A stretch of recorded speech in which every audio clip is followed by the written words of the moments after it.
Shelby Oaks is a new movie written and directed by Chris Stuckmann, and I actually just finished watching it maybe about 5 hours ago at the Egyptian Theater at Hollywood. I even have the ticket here, which is pretty nice. I also got this. And because I was actually a little late to the screening, I actually didn't get this. My friend gave me this while he kept another postcard.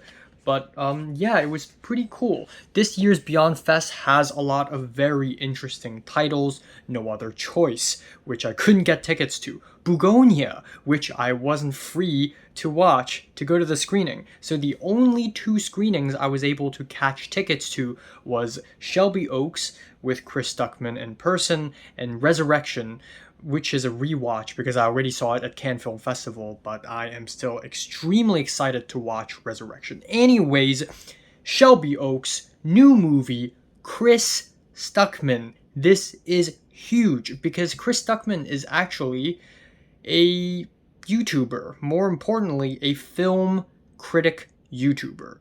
And guess who else is a film critic YouTuber? And in fact, I might be so bold as to say that Chris Stuckmann is one of the YouTubers who inspired me to start making film reviews on YouTube.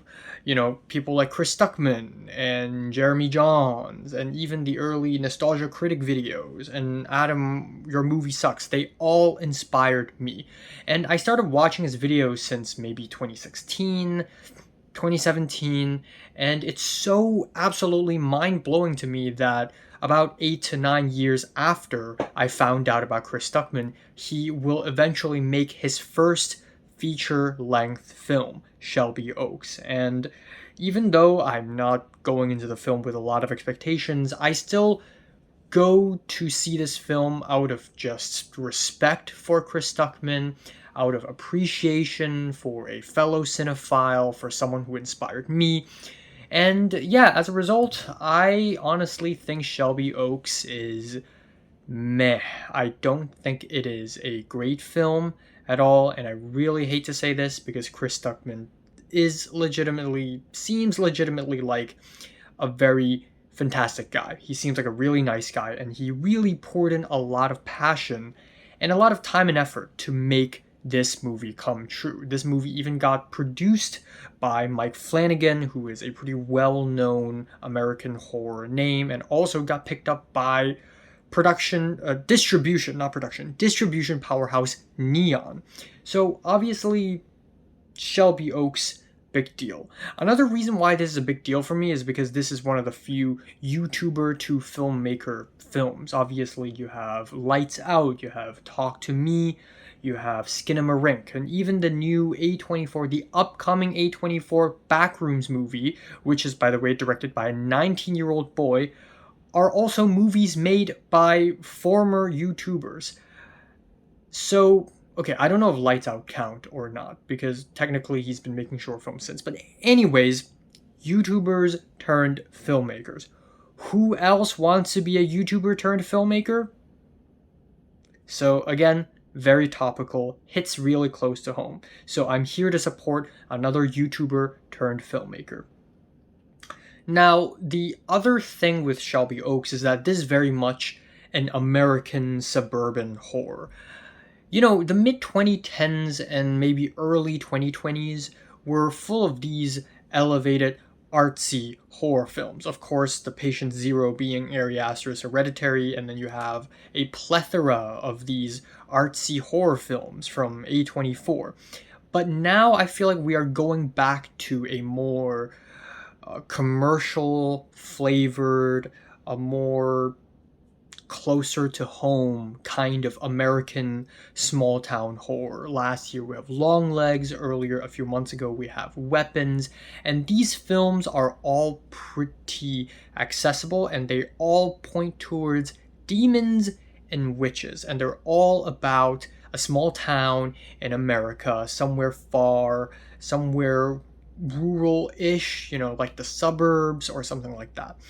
And I feel like the reason why we're suddenly getting back to this brand of American horror is because of a certain nostalgia to the 2000s, with the videotapes and stuff like that. And then especially with Shelby Oaks, which is all about early YouTube scene.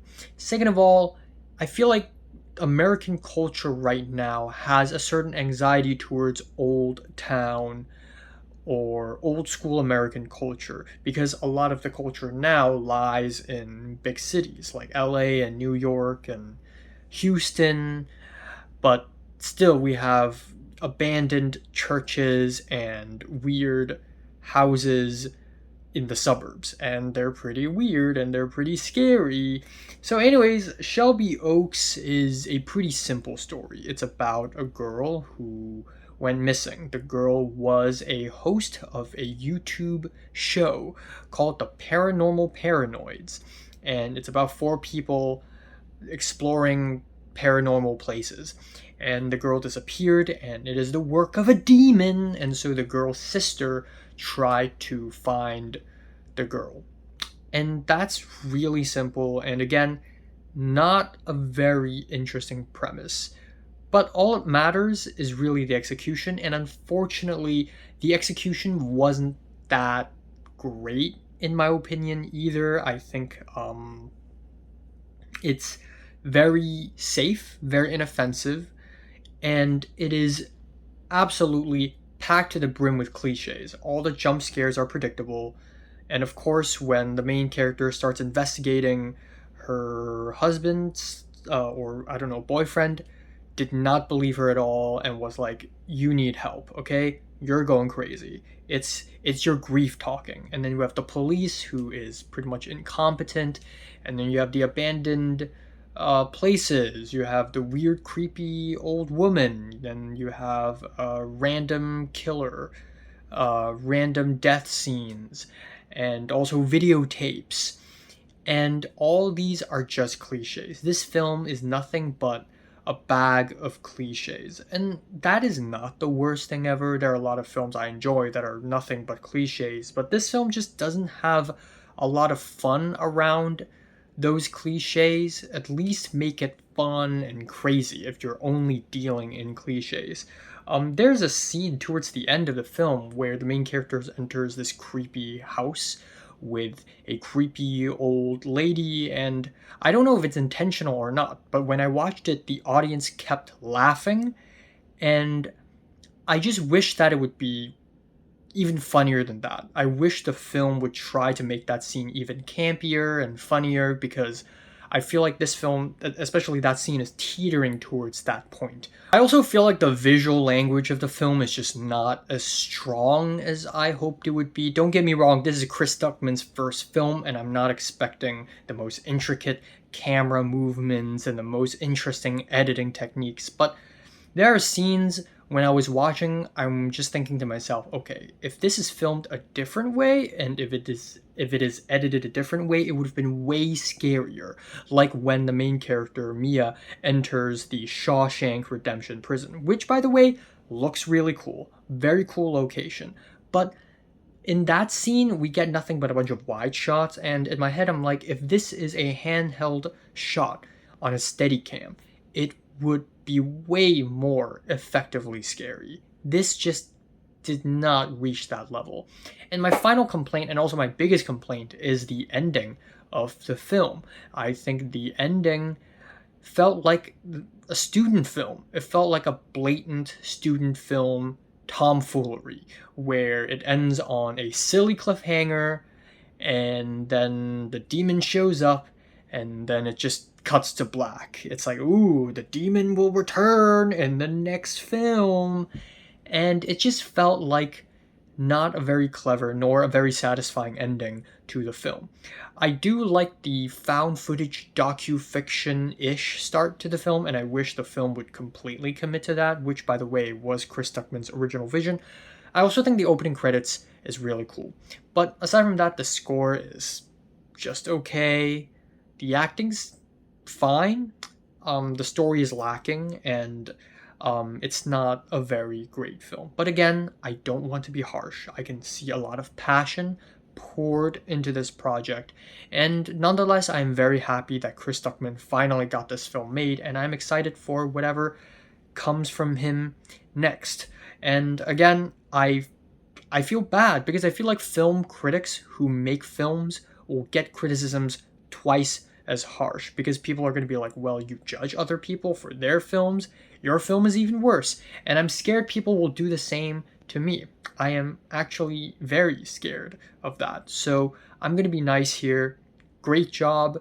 Good job. I'm Stuckmanized. And I'm giving this movie a strong 5 to a light 6 out of 10. So, have you watched this film? Probably not, but please do. Comments below, let me know. Subscribe if you want more. And if you like it, like it. If you want to subscribe, press subscribe and get culture detectivized.